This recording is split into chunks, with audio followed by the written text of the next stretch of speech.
رب زدنی علما رب زدنی علما یا ایہا الذین آمنوا اتقوا اللہ وقولوا قولا سدیدا یصلح لکم اعمالکم ویغفر لکم ذنوبکم ومن یطع اللہ ورسولہ فقد فاز فوزا عظیما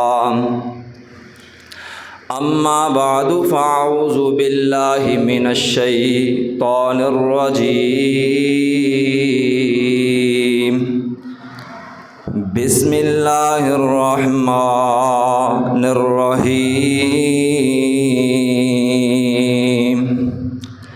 وَأَنَّ الْمَسَاجِدَ لِلَّهِ فَلَا تَدْعُوا مَعَ اللَّهِ أَحَدًا صدق اللہ العظیم۔ ہر قسم کی حمد و ثنا، تعریفات، تسبیحات، تمجیدات، تحلیلات اللہ تبارک و تعالیٰ کی ذات و برکات کے لیے ہے، جو اکیلا ہی خالق، مالک، رازق، داتا ہے، گنج بخش ہے، رب العالمین ہے، اور بے شمار درود و سلام جناب محمد مصطفیٰ صلی اللہ علیہ وسلم کی شان اقدس پر، جو کہ دونوں جہانوں کے لیے رحمت للعالمین بنا کر بھیجے گئے ہیں۔ محترم بھائیوں، بزرگوں، دوستوں، آج ہمارے خطبہ جمعہ کا عنوان ہے مساجد کی فضیلت اور مساجد کی ضرورت۔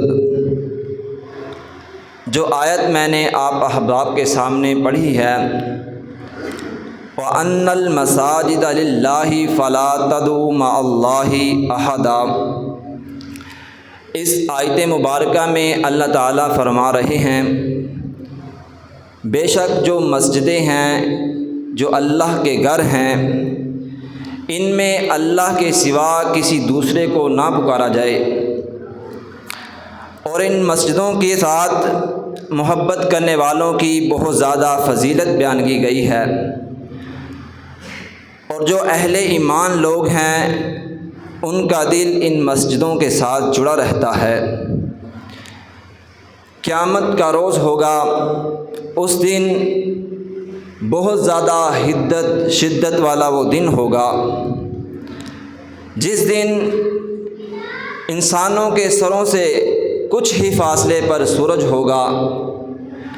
اور زمین تانبے کی بن چکی ہوگی، ہر کوئی اپنے اپنے ہی پسینے میں ڈوب رہا ہوگا۔ اس دن باپ اپنے بیٹے کو بھول جائے گا، چھوڑ دے گا، اور ماں اپنی بیٹی کو بھول جائے گی، اسے چھوڑ دے گی، اور بچے اپنے والدین کو، اپنے محسنین کو بھول جائیں گے۔ لا تزر وازرۃ وزر اخری، اس دن وزن اٹھانے والی جان کسی دوسرے کا وزن نہیں اٹھائے گی۔ باپ اپنے بیٹے کو اپنے اعمال میں سے نیکیاں دینے سے انکار کر دے گا، ماں اپنی بیٹی کو انکار کر دے گی، بچے اپنے محسنین، اپنے والدین کو اپنے اعمال دینے سے انکار کر دیں گے۔ اس دن اللہ کے عرش کے سوا کسی چیز کا سایہ نہیں ہوگا، اور 7 خوش نصیب ایسے لوگ ہوں گے جن کو اللہ تعالیٰ اپنے عرش کا سایہ نصیب فرمائیں گے۔ ان میں سے ایک شخص وہ ہے، آپ نے فرمایا وَمُعَلَّقٌ فِي الْمَسْجِدِ، ایک وہ شخص ہے جس کا دل ہمیشہ اللہ کے گھر کے ساتھ جڑا رہتا ہے، اور اللہ کے گھر کے ساتھ دل کا جڑنا، اللہ کے گھر کے ساتھ تعلق مضبوط ہونا، اللہ کے گھر میں آنا، اللہ کے گھر سے واپس جانا، یہ ایمان کی نشانی ہے، ایمان کی علامت ہے۔ جو شخص مومن ہوتا ہے وہی اللہ کے گھر کی طرف آتا ہے، اللہ کے گھر کے ساتھ محبت کرتا ہے، اللہ کے گھر کی صفائی ستھرائی کا خیال رکھتا ہے۔ یہی وہ اہل ایمان لوگ ہیں۔ اہل ایمان لوگوں کی تعریف کچھ اس طرح بھی ہے کہ جو اللہ اور اس کے رسول کے سوا اللہ پر ایمان لے آئے اور رسول اللہ صلی اللہ علیہ وسلم کو آخری نبی کا انکار کرتے ہیں، یہی وہ اہل ایمان ہیں جو کلمہ طیبہ پڑھ کر مسلمان ہو چکے ہیں اور اس بات کی گواہی دیتے ہیں کہ اشہد اللہ الہ الا اللہ، کہ اللہ کے سوا کوئی دوسرا الہ نہیں ہے، اللہ کے سوا کوئی ایسی ذات نہیں ہے جس کی عبادت کی جائے، اللہ کے سوا کوئی ایسی ذات نہیں ہے جو داتا ہو، گنج بخش ہو، رنج بخش ہو، مالک ہو، رب العالمین ہو۔ وہ اس بات کی گواہی دیتے ہیں وَأَشْهَدُ أَنَّ مُحَمَّدًا عَبْدُهُ وَرَسُولُهُ، اور محمد صلی اللہ علیہ وسلم پر ایمان لے کر آتے ہیں، انہیں آخری نبی ہونے کا ان کا اقرار کرتے ہیں۔ یہی دو چیزیں ہیں جن کو ادا کرنے کے بعد انسان مسلمان ہو جاتا ہے۔ ڈاکٹر ذاکر نائک صاحب ایک عظیم مبلغ اسلام ہیں، ایک عظیم مبلغ قرآن ہیں جو کہ ہمارے پاکستان میں موجود ہیں۔ کچھ ہی دن پہلے جب وہ لاہور میں تشریف لے کر آئے تو وہاں پہ سوال و جواب کی نشست ہوئی۔ ایک مسیح شخص نے ان سے اپنے سوالات رکھے ان کے سامنے۔ ڈاکٹر صاحب نے بڑی پیار اور محبت کے ساتھ انہی کی کتابوں سے اور عقلی دلائل سے انہیں واضح کیا اس کے سوالات کو۔ تو وہ شخص کہنے لگا کہ میں نے اسٹڈی کی ہے، میں نے مطالعہ کیا ہے دین اسلام کا بھی، اپنی کتابوں کا بھی۔ میں اس بات کا اقرار کرتا ہوں کہ اللہ کے سوا کوئی رب نہیں ہے، اور میں اس بات کی بھی گواہی دیتا ہوں کہ محمد صلی اللہ علیہ وسلم آخری نبی ہیں۔ تو ڈاکٹر صاحب نے اسے جواب دیا، پھر تو تم مسلمان ہو، تم نے اپنی زبان میں اس بات کا اقرار کر لیا ہے، چاہے کوئی اردو میں اقرار کرے، چاہے کوئی فارسی میں کرے، چاہے کوئی انگلش میں کرے، جب ان دو چیزوں کا اقرار کر لے، اللہ کے ایک ہونے کا، محمد صلی اللہ علیہ وسلم کے آخری نبی ہونے کا، تو وہ کون ہے؟ وہ مسلمان ہے۔ تو ڈاکٹر صاحب نے اسے مطمئن کرتے ہوئے پھر کلمہ طیبہ عربی زبان میں پڑھایا۔ تو یہی تعریف ہے اہل ایمان کی، جو کہ اللہ اور اس کے رسول پر ایمان لے آتے ہیں وہی اہل ایمان ہوتے ہیں۔ اور یہ اہل ایمان لوگ اللہ کے گھروں کے ساتھ اپنے تعلق کو مضبوط رکھتے ہیں۔ جب انہیں کوئی تکلیف، پریشانی، کوئی مصیبت کا سامنا ہوتا ہے تو بجائے کسی اور جگہ جانے کے یہ اللہ کے گھروں میں تشریف لے کر آتے ہیں۔ آج ہماری نوجوان نسل ذرا سی کوئی تکلیف، پریشانی، کوئی غم آئے، اسی وقت ایسی جگہوں پر جاتے ہیں جہاں صحت والی جگہ ہیں، لوگوں کا آنا جانا ہے، کچھ وقت کے لیے ان کا دل بہل جاتا ہے، انہیں محسوس ہوتا ہے کہ ہم خوشی میں ہیں، لیکن جب گھروں میں لوٹتے ہیں وہی پریشانی ہے۔ اور کچھ لوگ اپنی فحاشی میں بڑھ چکے ہوتے ہیں، جو اپنی غمی میں، اپنی پریشانی میں ایسی جگہوں پہ جاتے ہیں جہاں پہ فحاشی کی جاتی ہے، سینموں میں چلے جاتے ہیں، کچھ وقت کے لیے ان کا دل بہل جاتا ہے۔ اور کچھ ان سے بھی بڑھ گئے ہوتے ہیں جو اپنی غم کو، اپنی تکلیف کو کم کرنے کے لیے میخ خانوں پہ پہنچ جاتے ہیں، وہاں پہ جا کر شراب نوشی کرتے ہیں، کچھ وقت کے لیے ان کی عقل پر پردہ پڑ جاتا ہے، لیکن جیسے ہی وہ اپنے گھروں میں لوٹتے ہیں، اپنے بستروں پہ لوٹتے ہیں، تو وہی پریشانیاں، وہی غم انہیں ساری رات سونے نہیں دیتے۔ لیکن اللہ تعالیٰ نے جس چیز میں سکون قلب رکھا ہے، دل کا سکون رکھا ہے، دل کا قرار رکھا ہے، اس چیز کی طرف وہ آنے کا نام ہی نہیں لیتے، اس کے قریب تک نہیں آتے۔ اللہ تعالیٰ فرماتے ہیں الا بذکر اللہ تطمئن القلوب، خبردار، جو دلوں کا سکون ہے، دلوں کا قرار ہے، دلوں کی راحت ہے، وہ اللہ کے ذکر میں ہے۔ اور جو اللہ کا ذکر ہے یہ کیا کہاں جاتا ہے؟ یہ اللہ کے گھروں میں مسجدوں میں کیا جاتا ہے۔ اللہ کے ذکر کو کرنے کے لیے، اللہ کو یاد کرنے کے لیے، اللہ کو راضی کرنے کے لیے جو سب سے بہترین جگہ ہے وہ اللہ کے گھر مسجدیں ہیں۔ اور جب ایسی مسجدوں میں ایسی چھوٹی چھوٹی محفلیں سجتی ہیں تو اللہ کے فرشتے ایسی محفلوں کو اپنے پروں کے ساتھ ڈھانپ لیتے ہیں، اور جب آسمانوں کی طرف لوٹتے ہیں تو اللہ تعالیٰ اپنے فرشتوں سے پوچھتے ہیں، فرشتوں بتاؤ تم کہاں سے آئے ہو؟ حالانکہ اللہ تعالیٰ کو پتہ ہوتا ہے کہ میرا فلاں فرشتہ کس جگہ سے آ رہا ہے، فلاں فرشتہ کس جگہ سے آ رہا ہے، لیکن اللہ تعالیٰ اپنے بندوں کی تعریف، اپنے بندوں کی مدح اپنے فرشتوں کی زبان سے کروانا چاہ رہے ہوتے ہیں۔ اللہ بار بار پوچھتے ہیں فرشتوں تم کہاں سے آئے؟ فرشتے کہتے ہیں اللہ فلاں جگہ پر فلاں مسجد میں لوگ بیٹھے ہوئے ہیں، محفلوں کی صورت میں بیٹھے ہوئے ہیں، اجماعیت کی صورت میں بیٹھے ہوئے ہیں، وہ تجھے یاد کر رہے ہیں، تیرا ذکر کر رہے ہیں۔ اللہ تعالیٰ اپنے فرشتوں سے کہتے ہیں اے فرشتوں میرے بندے مجھے یاد کر رہے ہیں، انہیں یقین ہے کہ ان کا ایک رب ہے۔ فرشتے کہتے ہیں اللہ وہ تجھ پر اور تیرے نبی پر ایمان لا چکے ہیں، اور جو کتاب تو نے ان کی طرف نازل کی ہے وہ اس کتاب پر بھی ایمان رکھتے ہیں۔ اللہ تعالیٰ کہتے ہیں فرشتوں پھر میرے بندے مجھ سے کچھ مانگ بھی رہے ہوں گے؟ تو فرشتے کہتے ہیں اللہ وہ تجھ سے تیری جہنم کی پناہ مانگ رہے تھے۔ تو اللہ تعالیٰ کہتے ہیں فرشتوں کیا میرے بندوں کو پتہ ہے کہ میں نے ایک جہنم تیار کی ہے؟ فرشتے پھر کہتے ہیں اللہ وہ تجھ پر، تیرے نبی پر اور تیری کتاب پر ایمان رکھتے ہیں، انہیں یقین ہے کہ تو نے نافرمان لوگوں کے لیے ایک جہنم تیار کی ہے۔ اللہ پھر پوچھتے ہیں اے فرشتوں میرے بندے مجھ سے اور کیا مانگ رہے تھے؟ اللہ کے فرشتے کہتے ہیں اے اللہ تیرے بندے تجھ سے تیری جنت کا سوال کر رہے تھے۔ اللہ تعالیٰ کہتے ہیں فرشتوں کیا میرے بندوں کو معلوم ہے کہ میں نے ایک ان کے لیے جنت بھی تیار کی ہے؟ تو فرشتے کہتے ہیں اللہ وہ تجھ پر اور تیری کہی ہوئی ہر بات پر یقین رکھتے ہیں، ایمان رکھتے ہیں، تیرے نبی پر ایمان رکھتے ہیں، تیری بھیجی ہوئی کتاب پر ایمان رکھتے ہیں، انہیں یقین ہے کہ تو نے ان کے لیے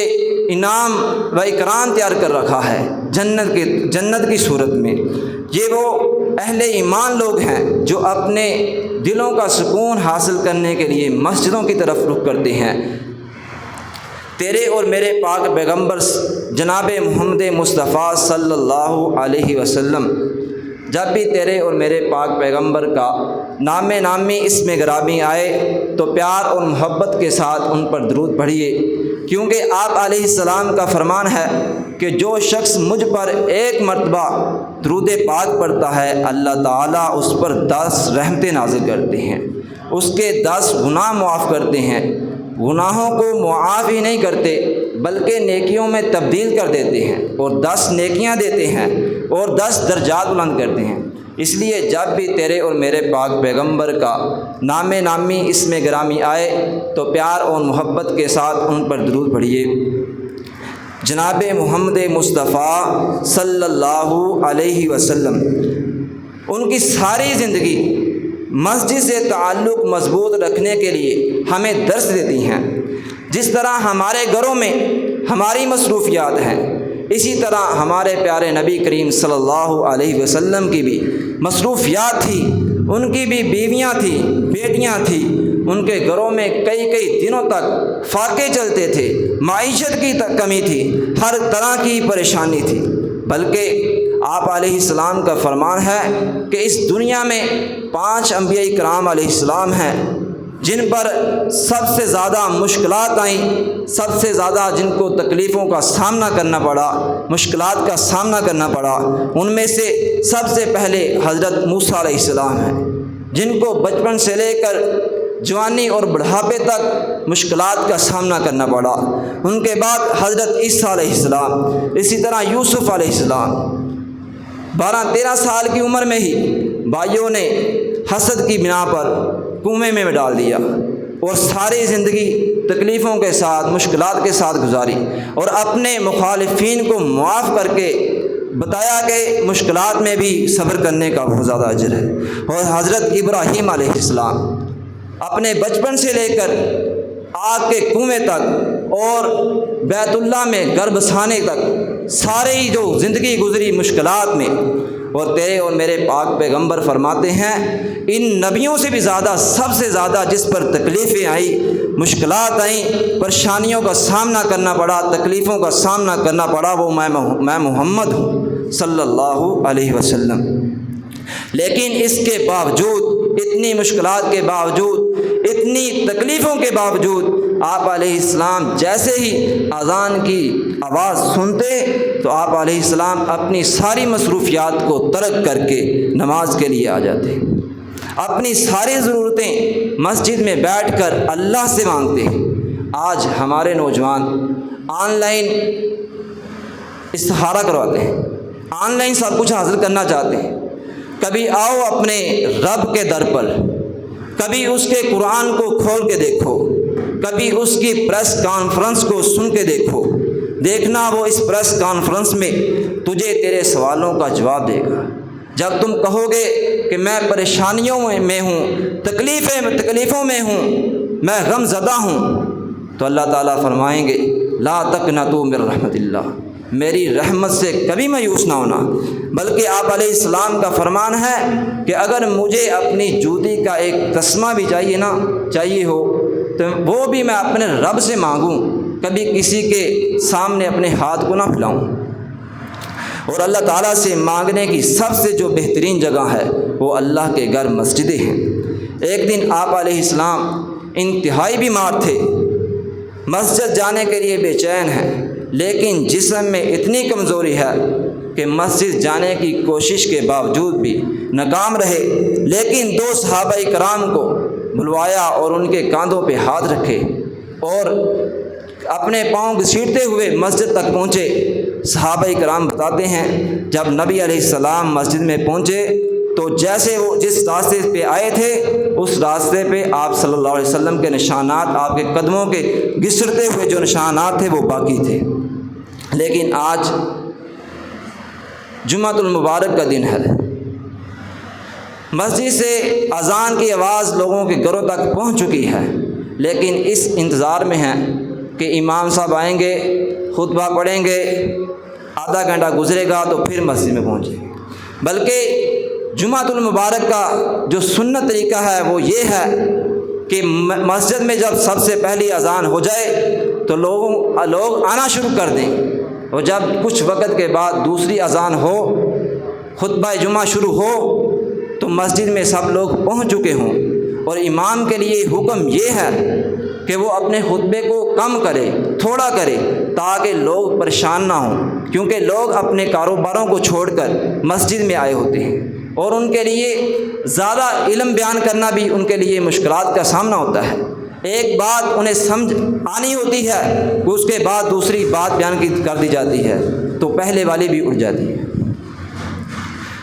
اور جب خطبہ جمعہ شروع ہو جاتا ہے تو فرشتے اپنے رجسٹروں کو بند کر کے خطبہ جمعہ کو سننا شروع کر دیتے ہیں۔ کچھ لوگ ایسے ہیں، کچھ ایسے بد نصیب ہیں کہ پورا ہفتہ اللہ کے سامنے سر جھکانے کی توفیق نہیں ہوئی، لیکن اس کے باوجود بھی آج جمعۃ المبارک کی برکات سے محروم ہیں۔ آپ علیہ السلام نے فرمایا من تارک ثلاث جمع تہاونا بہا، جو شخص 3 جمعے بغیر کسی وجہ سے، بغیر کسی عذر سے، بلا وجہ 3 جمعے چھوڑ دے، طبع اللہ علی قلبہ، اللہ تعالیٰ اس کے دل پر مہر لگا دیتے ہیں، اللہ تعالیٰ اس سے پھر توفیق چھین لیتے ہیں، اس کے بعد پھر اس دل میں اللہ تعالیٰ کی ہوئی اچھی بات اس دل میں داخل نہیں ہوتی، پھر وہ دل ناقص ہو جاتا ہے حق اور باطل کو پہچاننے سے۔ اور اللہ تعالیٰ کا یہ حکم ہے یا ایھا الذین آمنوا اذا نودی للصلاۃ من یوم الجمعہ، اے ایمان والو جب جمعے کی نماز کے لیے اذان دی جائے فاسعوا الی ذکر اللہ، اللہ کے ذکر کی طرف لپکو، اللہ کے ذکر کی طرف دوڑ کر آؤ، اللہ کے ذکر کی طرف چل کر آؤ۔ اس کا مطلب یہ ہے کہ اللہ کے ذکر کی طرف جلدی کرو آنے میں۔ وذروا البیع، اور اپنے کاروباروں کو چھوڑ دو، اپنی خرید و فروخت کو چھوڑ دو، اپنے بزنس کو چھوڑ کر اپنی دکانوں کو بند کر کے اللہ کے گھر میں اللہ کے ذکر کے لیے آ جاؤ۔ اور اللہ تعالیٰ آگے فرما رہے ہیں ذالکم خیر لکم ان کنتم تعلمون، یہی تمہارے لیے بہتر ہے اگر تمہیں اس بات کا علم ہو اور ہماری پیاری شریعت، ہمارے رب، ہمارے نبی ہماری زندگی کے تمام معاملات کو مد نظر رکھتے ہوئے ہمارے لیے ہم پر احکام نازل کیے ہیں ہماری شریعت نے۔ اللہ تعالیٰ فرماتے ہیں فَإِذَا قُضِيَتِ الصَّلَاةُ فَانتَشِرُوا فِي الْأَرْضِ، جب تم جمعے کی نماز کو مکمل کر لو، پورا کر لو، ادا کر لو، فَانتَشِرُوا فِي الْأَرْضِ، اللہ کی زمین میں پھیل جاؤ، وَابْتَغُوا مِن فَضْلِ اللَّهِ، اللہ کے فضل کو تلاش کرو۔ یہ اللہ کا فضل کیا ہے؟ یہ وہی آپ کی دکانداری ہے، آپ کا بزنس ہے جو آپ چھوڑ کر اللہ کے ذکر کے لیے آئے تھے۔ یہ ان کے لیے فضل نہیں ہے جو اذان سننے کے باوجود بھی اپنی دکانوں پہ ہیں، یہ ان کے لیے فضل نہیں ہے جو اپنے اللہ تعالیٰ کی اذان کو، آواز کو سننے کے بعد بھی اپنے گھروں میں اپنی مصروفیات میں لگے ہوئے۔ یہ فضل کن کے لیے ہے؟ جو اپنی ساری مصروفیات کو ترک کر کے اللہ کے ذکر کے لیے آئے بیٹھے ہیں، یہ فضل ان کے لیے۔ اور اللہ تعالیٰ فرماتے ہیں وَاذْكُرُوا اللَّهَ كَثِيرًا لَعَلَّكُمْ تُفْلِحُونَ، جب تم اللہ کا فضل تلاش کر رہے ہو، اپنی روزی روٹی تلاش کر رہے ہو، اپنے بچوں کا رزق تلاش کر رہے ہو، تو پھر بھی اللہ تعالیٰ کو نہ بھولو، اپنا کاروبار کرتے ہوئے اللہ کا ذکر کرتے رہو۔ چھوٹے چھوٹے جو اذکار اللہ کے نبی نے بتائے، سبحان اللہ و بحمدہ سبحان اللہ العظیم، ان دو الفاظ کے بارے میں آتا ہے کہ آپ نے فرمایا یہ الفاظ زبان پر تو ہلکے ہیں لیکن اللہ کے ترازو میں ان کا بہت زیادہ وزن ہے۔ اسی طرح الحمدللہ، سبحان اللہ، اللہ اکبر، استغفر اللہ، اس طرح کے جو الفاظ ہیں، اللہ کا ذکر ہے، جب تم اپنے کاروبار کرتے ہوں تو ایسے ذکر کرتے رہو۔ کیوں کرنے ہیں؟ لعلکم تفلحون، تاکہ تم کامیاب رہو، اپنا کاروبار کرتے ہوئے، اپنا بزنس کرتے ہوئے، اپنی دکانداری کرتے ہوئے، اپنے معاملات نپٹاتے ہوئے تم کامیاب رہو۔ برکیف فرمان مصطفیٰ صلی اللہ علیہ وسلم ہے من بنا مسجدا للہ بن اللہ لہ بیتا فی الجنہ مثلہ و افضلہ۔ آپ علیہ السلام نے فرمایا جو شخص اللہ کی رضا کی خاطر، اللہ کی خوشنودگی کی خاطر، اللہ کو خوش کرنے کے لیے اللہ کا گھر تیار کرتا ہے، اللہ تعالیٰ اس شخص کے لیے اپنی جنت میں گھر تیار کرتے ہیں۔ فرمایا و مثلہ، اسی جیسا، کس جیسا؟ جیسا اس نے اس دنیا میں اللہ کا گھر تیار کیا ہے، اللہ تعالیٰ بھی اس کے لیے جنت میں ویسا ہی گھر تیار کرتے ہیں۔ وَأَفْضَلَهُ، اور ایک حدیث میں ہے وَأَفْضَلَهُ، کہ اس سے بھی زیادہ اچھا، جس طرح کا اس نے اس دنیا میں اللہ کا گھر تیار کیا ہوگا، اللہ تعالیٰ اس جیسا ہی، اس سے بڑھ کر اللہ تعالیٰ اسے اپنی جنت میں عالی شان محل عطا کریں گے۔ اور کچھ لوگ میرے جیسے پریشان ہوں گے کہ ہم کیسے اللہ تعالیٰ کی جنت میں محلات بنائیں، کیسے اپنا گھر تیار کروائیں۔ آپ علیہ السلام نے فرمایا کہ جو شخص ایک کبوتر کے گھونسلے جتنا، ایک پرندے کے آشیانے جتنا اللہ کا گھر تیار کرے، اللہ تعالیٰ اس کے لیے بھی اپنی جنت میں عالی شان محل تیار کرے گا۔ آپ ایک کبوتر کے گھونسلے جتنا گھر ہم کیسے تیار کریں گے؟ ایک کبوتر کے گھونسلے میں تو کھڑا بھی نہیں ہوا جا سکتا، نماز پڑھنا تو دور کی بات ہے۔ اس سے مراد یہ ہے کہ اللہ کے گھروں میں چھوٹی موٹی جو ضروریات ہیں ان کو پورا کرنا۔ اگر اللہ کے گھر میں، مسجد میں کہیں لائٹس لگنے والی ہیں، لائٹ لگوا کر، کہیں پنکھا لگنے والا ہے، پنکھا لگوا کر، حتیٰ کہ جس کے پاس ایک لائٹ کے پیسے بھی نہیں ہیں، اتنی بھی مال و دولت نہیں ہے کہ وہ اللہ کے گھر میں ایک لائٹ لگوا سکے، اس کے لیے بھی بہت زیادہ فضیلت ہے۔ مسجد کی صفائی کرنا، حدیث شریف میں آتا ہے کہ ایک عورت مسجد نبوی میں جھاڑو لگایا کرتی تھی، جب وہ فوت ہوئی تو رات کا وقت تھا، آپ علیہ السلام آرام فرما رہے تھے۔ صحابہ کرام نے سوچا یہ عام سی عورت ہے، نبی کریم صلی اللہ علیہ وسلم کو کیوں بیدار کرنا ہے، ہم خود ہی اس کا جنازہ پڑھا لیتے ہیں۔ تو کچھ دن کے بعد جب آپ علیہ السلام کو وہ عورت نظر نہ آئی تو آپ علیہ السلام نے صحابہ کرام سے پوچھا ہے صحابہ کہ وہ عورت کہاں ہے جو مسجد کی صفائی کیا کرتی تھی؟ صحابہ کرام نے وہ سارا معاجرہ اللہ کے نبی کو سنایا کہ اللہ کے نبی آپ آرام فرما رہے تھے، ہم نے سوچا کہ عام سی عورت ہے، اس کا جنازہ ہم پڑھا دیتے ہیں۔ آپ علیہ السلام نے فرمایا اے میرے صحابہ مجھے اس کی قبر پر لے کے جاؤ۔ فصلی علیہا، آپ علیہ السلام نے اس کی قبر پر نماز جنازہ پڑھی، اس کے لیے مغفرت کی دعا کی، اس کے لیے سفارش کی دعا کی۔ اگر کل قیامت کے دن ایک لائٹس کے بدلے، ایک پنکھے کے بدلے، اللہ کے گھر کی صفائی کرنے کے بدلے جب ہم حساب و کتاب میں پھنسے ہوئے ہوں گے، ہمارے نبی آ جائیں اور آ کر اللہ سے کہہ دیں کہ اللہ یہ وہ شخص ہے جو تیرے گھر سے محبت کرتا تھا، جو تیرے گھر کا خیال رکھتا تھا، جو تیرے گھر کی صفائی ستھرائی کا خیال رکھتا تھا، اللہ تو اسے معاف کر دے، تو یہ معمولی بات نہیں ہے۔ اور ہمارے معاشرے میں مساجد کی ضرورت، مساجد کو بنانا اور مساجد کو آباد کرنا ایمان والوں کی نشانی ہے، ایمان کی علامت ہے۔ آپ علیہ السلام جب بھی کسی علاقے کی طرف، کسی شہر کی طرف سفر کرتے تو جن جن مقامات پر آپ علیہ السلام پڑاؤ ڈالتے، ٹھہرتے، آپ علیہ السلام وہاں وہاں مساجد کو قائم کرتے۔ آپ علیہ السلام نے جب مدینہ کی طرف ہجرت کی تو آپ علیہ السلام نے کچھ ہی سفر پر پڑاؤ ڈالا اور وہاں پہ مسجد قباء، جس کا نام مسجد قباء ہے، اس کی تعمیر کی۔ اور جب آپ علیہ السلام مسجد مدینہ میں پہنچے تو سب سے پہلے مسجد نبوی کی تعمیر کی، اور آپ علیہ السلام کا یہ حکم ہے کہ ہر محلے میں، ہر بستی میں مسجد بنائی جائے۔ لیکن آج ہمارا دور ہے کہ ہم مسجدوں سے کتنا پیار کرتے ہیں، کتنی ان کی تعمیرات کا خیال رکھتے ہیں۔ ہم نے پلاٹ لینا ہو تو ہم سوسائٹی کی ہر چیز کو دیکھتے ہیں، ہر سہولت کو دیکھتے ہیں، ہمارے بچوں کو ماحول کیسا ملے گا، ہمیں رہائش کیسی ملے گی، روڈ کیسا ملے گا، سکولز کیسے ملیں گے، نہیں خیال کرتے۔ تو اس بات کا خیال نہیں کرتے کہ ہمارے بچوں کو مسجد میں جانے کی دقت کتنی آئے گی، کتنی پریشانی کا سامنا کرنا پڑے گا، ہمارے بچوں کو دین کا علم حاصل کرنے کے لیے کتنی مشکلات کا سامنا کرنا پڑے گا، نہیں دیکھتے۔ تو اس بات کو نہیں دیکھتے۔ لیکن نبیوں کا جو شیوا تھا وہ اپنے گھروں کو اللہ کے گھر کے قریب بساتے تھے۔ نبی ابراہیم علیہ السلام اپنے رب سے باتیں کر رہے ہیں، ربنا انی اسکنت من ذریتی بواد غیر ذی زرع عند بیتک المحرم، اے اللہ میں آدھے گھر نوں، آدھے بچیاں نوں تیرے گھر دے کول بسایا ہے، بواد غیر ذی زرع، اے اللہ یہ ایسی جگہ ہے جتھے نہ کوئی کھیتی ہے، نہ کھان نوں کوئی چیز ہے، نہ پھل ہے، کوئی چیز نہیں کہ اللہ میں تیرے گھر دے کول بسایا، ربنا لیقیموا الصلاۃ،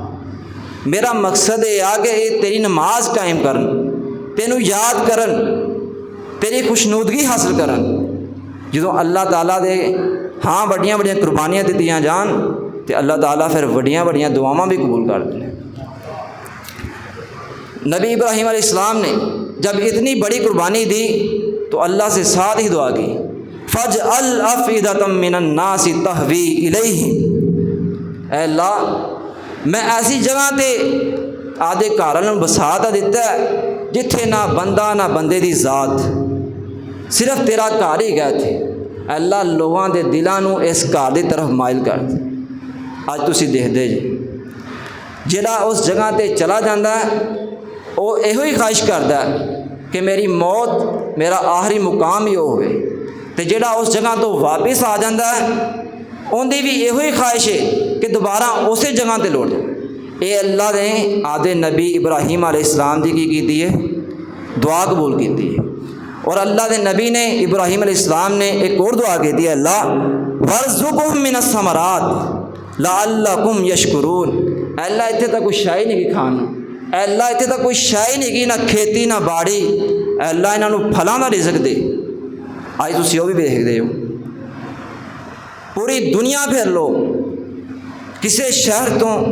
کسے محلے تو، کسے ملک تو ہر قسم دا پھل نہیں ملے گا، ہر قسم دی سہولت میسر نہیں گی، لیکن صرف ایک ہی جگہ ہے بیت اللہ مکہ مکرمہ، جتھے ہر طرح دا موسمہ بے موسمہ پھل موجود ہے۔ اللہ نے نبی نے یہ دعا کی تھی کہ اللہ انہوں نے پھلاں دا رزق دے، لعلکم یشکرون، تاکہ تیرا شکر ادا کر دے۔ جو اللہ تعالیٰ دے ہاں وڈیاں وڈیاں قربانیاں پیش کیتیاں جاون تے اللہ تعالیٰ پھر